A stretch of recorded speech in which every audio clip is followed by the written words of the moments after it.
মামলার আজ শুনানি হওয়ার কথা রয়েছে বলে জানতে পারা যাচ্ছে। আরও একবার জানাই, হাইকোর্টে আজ বেশ কয়েকটি হাই ভোল্টেজ মামলার শুনানি রয়েছে। কোন কোন মামলার আজ শুনানি হতে চলেছে কলকাতা হাইকোর্টে, বিস্তারিত জানাবে প্রিয়াঙ্কা আমাদের প্রতিনিধি আমাদের সঙ্গে। প্রিয়াঙ্কা, তাহলে দেখো, আজকে কলকাতা হাইকোর্টে রয়েছে বেশ কিছু গুরুত্বপূর্ণ মামলার শুনানির সম্ভাবনা। একটি যেরকম রয়েছে আর্জিকর ধর্ষণ যে মামলা, সেই মামলায় গ্রেপ্তার হয়েছিলেন টানা কেসি। তিনি ইতিমধ্যেই জামিনের আবেদন জানিয়েছেন বলে খবর, এবং সেই মামলা আজ প্রশ্ন করা হতে পারে। পাশাপাশি আজকে আর্জিকরের থ্রেড কালচার সংক্রান্ত মামলার শুনানির সম্ভাবনা থাকছে। সুজয় কৃষ্ণ ভদ্র তিনি আগাম জামিনের আবেদন জানিয়েছেন। সিবিআই গ্রেপ্তারির হাত থেকে প্রাথমিক মামলায় সিবিআই স্টোন অ্যারেস্ট দেখাতে পারে, সেই বিষয়টিকে সামনে রেখে তিনি আগাম জামিনের আবেদন জানিয়েছেন। অন্যদিকে আরো বেশ কিছু গুরুত্বপূর্ণ মামলার শুনানির সম্ভাবনা থাকছে। আজ পার্থ চ্যাটার্জি সহ সুরেশ ভট্টাচার্য এবং বাকি যাদের জামিনের আবেদন খারিজ হয়েছিল তাদের তরফ থেকে আজ ফের বিচারপতি তপব্রত চক্রবর্তীর এজলাসে দৃষ্টি আকর্ষণ করা হতে পারে জরুরি ভিত্তিতে শুনানির জন্য, এবং সেই ক্ষেত্রে আর নতুন কোনো মামলা দায়ের হয় কিনা এবং কোন কোন মামলা উঠে আসে, কি কি নির্দেশ উঠে আসে কলকাতা হাইকোর্টের তরফ থেকে, সেদিকে অবশ্যই নজর রাখতে হবে। প্রত্যেক মুহূর্তের আপডেট আমি তুলে ধরতে কলকাতা হাইকোর্ট থেকে। একদমই তাই প্রিয়াঙ্কা, নজর রাখো প্রত্যেকটা মুহূর্তে সেই সব খবরগুলোই আপনাদের সামনে আমরা তুলে ধরবো আমাদের প্রতিনিধিদের মধ্যে দিয়ে।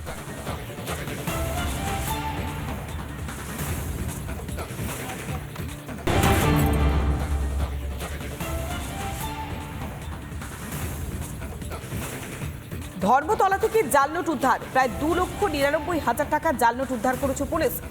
টাকা উদ্ধার করেছে কলকাতা পুলিশের এসটিএফ।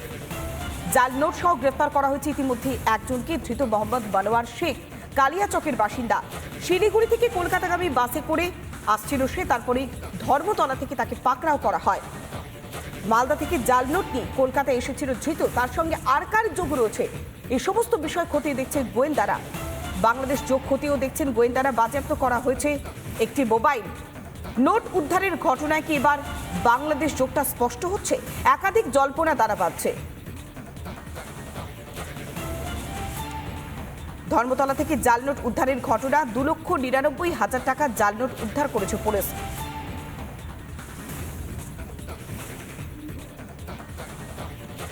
আমরা আরো বিস্তারিত জানবো, সরাসরি রয়েছে আমাদের প্রতিনিধি তুলিকা। তুলিকা, ধর্মতলা থেকে এত বিপুল পরিমাণ জাল নোট বাজেয়াপ্ত করা হলো, একজনকে গ্রেফতার করা হয়েছে, আরো কি কেউ জড়িত রয়েছে? প্রাথমিক তদন্তের পর পুলিশ কি জানাচ্ছে, গোয়েন্দা বিভাগ কি জানাচ্ছে? তুলিকা,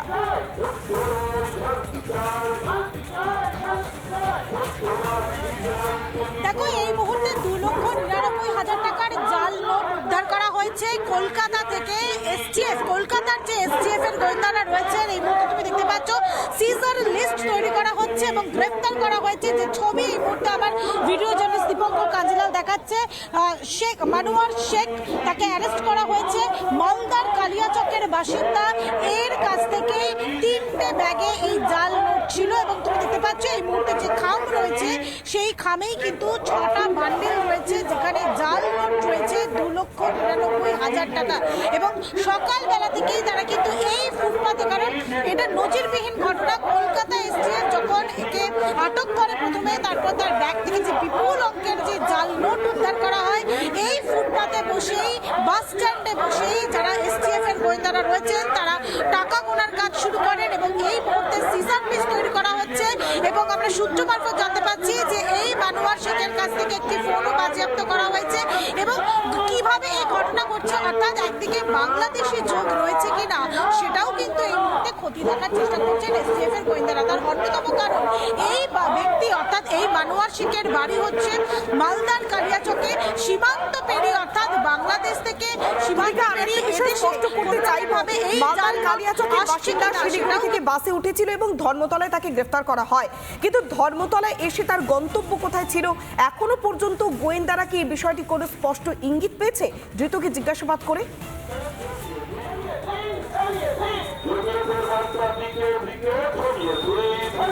দেখো, এই মুহূর্তে কিন্তু প্রথম যে কাজ এই মুহূর্তে করছেন এসটিএফ এ, তারা কিন্তু কলকাতা এসটিএফ। তুলিকা, তুমি আমাদের সঙ্গে থাকো। আমাদের সঙ্গে এই মুহূর্তে টেলিফোনে রয়েছেন প্রাক্তন পুলিশ কর্তা অরিন্দম আচার্য। আপনাকে স্বাগত জানাবো রিপাবলিক বাংলাতে। আমরা যে সকাল থেকে খবরটা ব্রেক করছি, জাল নোট নিয়ে শিলিগুড়ি থেকে বাসে করে ধর্মতলায় আসার পর গ্রেফতার করা হয়েছে একজনকে। এত বিপুল পরিমাণ জাল নোট শহর কলকাতায় ঢুকছে, এটা তো একটা অ্যালার্মিং সিচুয়েশন তৈরি হচ্ছে। এর সঙ্গে কি অন্য কোনো দেশের যোগ থাকতে পারে?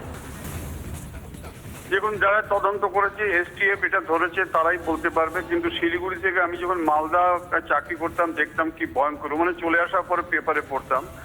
কিন্তু আজকে কিছুদিন আগে শিয়ালদায় এত বিশাল পরিমাণে অস্ত্র উদ্ধার হলো এবং সেটা এসটিএফ করেছে। পরবর্তীকালে এখন আবার এত রেট এত কিছু, তারপরে এখন অবলীলায় চলে আসছে অর্থ জাল নোট। আপনি ভাবুন, এবং যেটা পুলিশ আজকে জনসাধারণের সামনে যে সিজার লিস্ট বা যেগুলো গণছে, আমি সত্যি শুধু আসলে আতঙ্কিত হচ্ছে যে এই ধরনের যারা ঘৃণ্য কাজে মত্ত থাকে তাদের না সাধারণ মানুষের ভিড়ে মানুষের আজকে মৃত্যু হতে পারে। এসটিএফ এর কাজ নিশ্চয়ই প্রশংসনীয়, কিন্তু কিভাবে কলকাতায় আসছে, তারা এই কলকাতাটা ডেরা করছে কেন, কেন আজকে অস্ত্র নিয়ে আসছে, কেন আজকে জাল নোট নিয়ে আসছে, এগুলো তদন্ত করে নিশ্চয়ই বের করবে। কিন্তু যারা এ ধরনের মানে অভিযোগে লিপ্ত তারা তো ভয় পাচ্ছে না।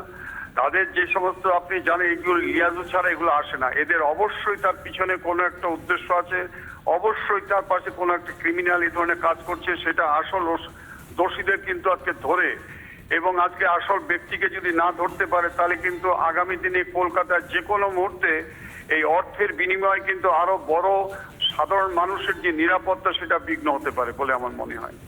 আচ্ছা, যে ক্ষেত্রে কলকাতায় আনা হচ্ছে এবং শিলিগুড়ি থেকে বাসে করে এত বিপুল পরিমাণ জাল নোট আনা হলো, তাহলে কলকাতায় আনার তো নিশ্চয়ই কোনো উদ্দেশ্য রয়েছে বা কাউকে এটা হস্তান্তরের কোনো পরিকল্পনা রয়েছে, তাহলে তো একটা বড় র্যাকেট কাজ করছে এর পেছনে।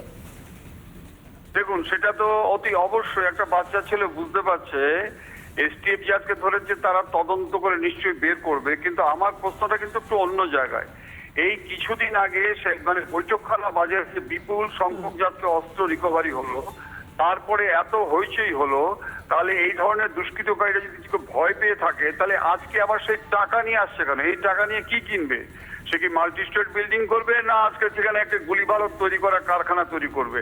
This is the $1 billion question. এবং এটা বোধহয় যারা তদন্ত করছে তারা কনস্ট্রাকটিভ ওয়েতে যদি না করতে পারে তাহলে আগামী দিনে কিন্তু মালদায় যেমন দেখেছি আমরা একটা জাল নোট কারখানার মতো শুরু হয়েছে, মুদি দোকানে জাল নোটটা পাওয়া যেত, তাহলে কলকাতাতেও কিন্তু এই ধরনের চক্রটা আজকে যুব সমাজকে ভ্রান্ত পথে এগিয়ে নিয়ে কিন্তু আজকে ভয়ঙ্কর পরিস্থিতির সম্মুখীন করাবে। অরিন্দমবাবু, প্রাক্তন পুলিশ কর্তা হিসেবে আপনি অনেকগুলো কেস দেখেছেন সামনে থেকে, কি মনে হয় যে কোন কোন পথে এই জাল নোটগুলো বাংলায় ঢুকছে, কোন কোন পথ অবলম্বন করতে পারে এই সমস্ত দুষ্কৃতীরা? দেখুন, এরা প্রথম হচ্ছে গিয়ে বাংলাদেশ বর্ডার গুলো আপনি ধরবেন, যেমন মালদার যে সমস্ত বর্ডার গুলো ছিল কালিয়াগঞ্জ থেকে শুরু করে বিভিন্ন জায়গায় ওই দিয়ে ঢুকতো, এবং ওখানে আমাদের সময় থেকে অবশ্যই আজকে এক সংখ্যক রাজনীতিবিদ এবং কিছু মানে বিবেকহীন পুলিশ অফিসার যুক্ত ছিল। আমি একদম সরাসরি বলছি আপনাকে, এবং আমি গর্ব করে বলতে পারি একমাত্র মিস্টার পঙ্কজ দত্ত এগুলো সমস্ত বন্ধ করে দিয়েছিল। পরবর্তীকালে আপনারা দেখেছেন এই যে এগুলো যেমন আজকে বনগাঁ বর্ডার গুলো, আজকে দেখুন না কত বিশাল জায়গা, আজকে কোনো বেড়া নেই, অপরিলায় চলছে। এবং এখানে আমাদের ইনসাইডে অনেক হচ্ছে কি ওদের হেল্পিং হ্যান্ড রয়েছে, যারা যেমন গরু পাচার করছে, সোনা পাচার করছে। কয়েকদিন আগে দেখলেন তো গাইঘাটার একটা ইঞ্জিনিয়ার যে চাকরি পায়নি, সে বলছে যে আমি চাকরি পাইনি, একজন ইঞ্জিনিয়ার, আমি সোনা পাচার করছি। দেখুন আজকে 3 কোটি না 4 কোটি সোনা, 50টা সোনার বিস্কুট উদ্ধার করেছে বিএসএফ। অর্থাৎ এই ক্ষেত্রে যে বর্ডার গুলো আছে এবং আমাদের ইনসাইড অফ ইন্ডিয়া বা ওয়েস্ট বেঙ্গল যারা কাজ করছে তাদের সাথে একটা লিয়াজও রয়েছে। এই যে এখানে টাকা এনেছে কেন, কার সাথে কথা ছিল, এগুলো সব বের করবে। কিন্তু বের করলে তো হবে না, তাদের পিছনে যারা মদতকারী বা দোজ অর দ্য কনস্পিরেটর বা যে অ্যাবেটমেন্ট যারা করছে, চক্রান্ত করছে, তাদেরকে ধরে যদি আজকে প্রপার সেকশন অফ লতে অ্যাকশন না নেয় তাহলে কিন্তু আমি আবার আপনাদের বলছি আবার একটা নতুন ট্রেন্ড শুরু হয়েছে। এটা কিন্তু আমি আগে শুনিনি, আগে অস্ত্র শুনলাম, এখন বিশাল টাকা নিয়ে আজকে ধরা পড়েছে। এটা কিন্তু খুব অশুভ সংকেত বলে আমি মনে হচ্ছে। নিঃসন্দেহে অনেক ধন্যবাদ। আমরা কথা বললাম প্রাক্তন পুলিশ কর্তা অরিন্দম আচার্যের সঙ্গে। আমাদের সঙ্গে এই মুহূর্তে টেলিফোনে রয়েছেন বিজেপি নেতা সজল ঘোষ। আপনাকে স্বাগত জানাবো রিপাবলিক বাংলাতে। আমরা যে প্রশ্নটা তুলেছিলাম, যেভাবে সীমান্ত থেকে একাধিক জায়গা থেকে যেভাবে জাল নোটগুলো ঢুকছে, প্রাক্তন পুলিশ কর্তা তিনিও বলছেন যে প্রশাসনের যদি একাংশের মদত না থাকে তাহলে এত বিপুল পরিমাণ জাল নোট বাংলায় ঢোকা সম্ভব নয়। তবে বারবার তো আপনারা বলেছিলেন যে সীমান্তের সুরক্ষাটা জরুরি, তাহলে কি প্রশাসন এই বিষয়ে ঢিলেঢালা কেন? না, আমি আপনাকে বলি প্রশাসন একদমই ঢিলেঢালা নয়, ভুল করে ধরে ফেলেছে। হ্যাঁ, কারণ এই টাকাটার সৃষ্টি ভারতবর্ষে হয়নি। প্রাক্তন পুলিশ কর্তা যেটা বললেন যে প্রশাসনের একাংশের মদতে প্রশাসনের একাংশের ওইটাই তো মতেই বলছি, এভাবে ঢিলে ঢালা জাল নোট নয়, ঢুকছে। পুলিশ দায়িত্ব নিয়ে এই কাজটা করছে। পুলিশ দায়িত্ব নিয়ে এই কাজটা করেছে, হয়তো এই যেখান থেকে ধরা পড়েছে সেই সব এরিয়ায় এক রফাটা সঠিকভাবে হয়নি, তাই ধরে নিয়েছে। আপনি ভাবুন, এই ভদ্রলোক বোধহয় মালদা থেকে আসছিলেন, তাই যা হ্যাঁ, শুনলাম, মালদার তাই তো? কালিয়াচকের বাসিন্দা, শিলিগুড়ি থেকে বাসে উঠেছিলেন, ধর্মতলায় তাকে গ্রেফতার করা হয়। নাম কি? নাম কি? ধৃতের নাম মোহাম্মদ বানোয়ার শেখ, কালিয়াচকের বাসিন্দা। কি নাম? মোহাম্মদ বানোয়ার শেখ। এই দেখুন, পুরো জামাতি কাজ। শুধু এরা অনুপ্রবেশ করছে না, এরা আবার অর্থনীতিটাকেও ভেঙে দিতে চাইছে দেশের। এরা এই টাকাগুলো নিয়েছে, প্যারালাল ইকোনমি ক্রিয়েট করে দেশের অর্থনীতিকেও এরা ভেঙে দিতে চাইছে। এটা ভাববেন না এটা একটা কোনো ছিচকে চোরের কাজ বা একটা জাল টাকা কেউ মানে তার ব্যবসা করছে তার কাজ। এটা একটা সংগঠিত রাষ্ট্রের বিরুদ্ধে ষড়যন্ত্র। এ দেশের ইকোনমিটাকে ভেঙে দাও। নোটবন্দির পরে বাজারে জাল নোট তুলনামূলকভাবে অনেক কমে গিয়েছে। সেই জাল নোটকে আবার নিয়েছে ইকোনমিকে নষ্ট করার এই চক্রান্ত। পাকিস্তান বাংলাদেশ হয়ে এই জামাতের লোকেরা তারা এখন কলকাতা শহরে পৌঁছে দিচ্ছে। এই পরিষ্কার সিস্টেমটাকে বুঝতে হবে, এটা একটা সংগঠিত ষড়যন্ত্র। এটাকে কোনো ছোট ভাববেন না, ভাববেন না ভুয়ো টাকা। মানে যেমন রাজ্যে ভুয়ো ডক্টরেট মুখ্যমন্ত্রী হয়েছে, যেমন রাজ্যে ভুয়ো আইএএস আইপিএসরা রাস্তায় ঘুরে বেড়াচ্ছে, এরকম ভাববেন না যেখানে এটা ভুয়ো টাকার কেউ কারবারিরা কারবার করছে, তা নয়। এটা একটা রাষ্ট্রের বিরুদ্ধে আরেকটা রাষ্ট্রের জেহাদ। বেশ, অনেক ধন্যবাদ। আমরা কথা বললাম বিজেপি নেতা সজল ঘোষের সঙ্গে। নানা ধরনের কন্টেন্ট দেখার জন্য লাইক করুন, শেয়ার করুন আমাদের ফেসবুক পেজ, সাবস্ক্রাইব করুন আমাদের ইউটিউব চ্যানেল। পাশাপাশি অন্যান্য ব্রেকিং নিউজের জন্য অবশ্যই চোখ রাখুন রিপাবলিক বাংলায়।